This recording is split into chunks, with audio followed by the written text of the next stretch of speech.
Okay, so may tanong wala? Oh. Pero nabanggit ko kanina, di ba, bawal magbanggit na pangalan ng wala. Sa loob ng CR? Ako kasi, lagi ako nagsasauli ng mga sura, Ustad. Minsan nasa CR ako, biglang pumapasok sa isip ko yung Pag sa nasa isip lang, walang hatol doon.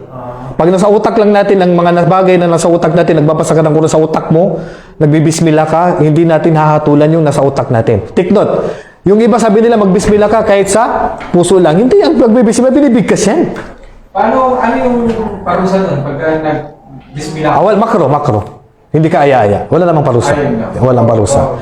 Pero hindi mo kailangan magbismillah sa loob ng CR. Tanggap ang wudu sa loob ng CR kahit walang bismillah. Minsan mapapagod.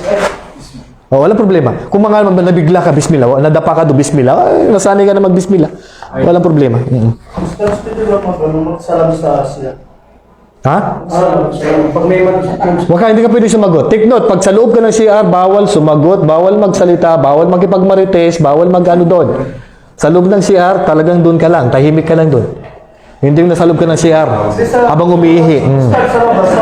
Habang dumudubi, ano nangyari? Ganon. Hindi. Ha? Walang problema. Ang hugasan ay hindi yan CR. Ang CR, doon ang dumihan, doon ang ihian. Ang iba yung Dawratul Miyah. Ang hammam. Ang hammam, yun yung palikuran. Ang Dawratul Miyah, lugar ng wudu. Walang problemang magsalita ka doon. Walang problemang kasi hindi naman CR. Ay pwede magbismillah kaya hindi CR yan. Ay, matulog ka pa doon.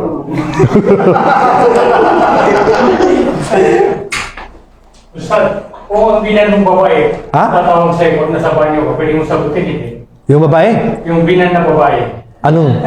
Biyanan? Sagutin mo yun. Huwag mong sagutin. Oo.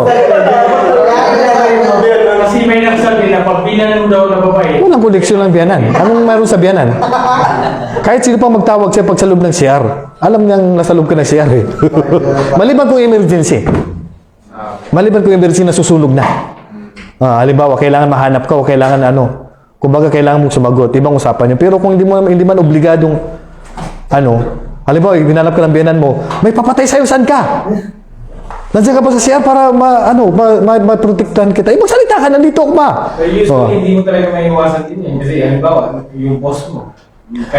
Basta mga emergency, ibang usapan. Pag emergency, ibang usapan yun. Pero kung hindi naman emergency na kailangan mong sumagot, hindi pwedeng sumagot. Naintindihan?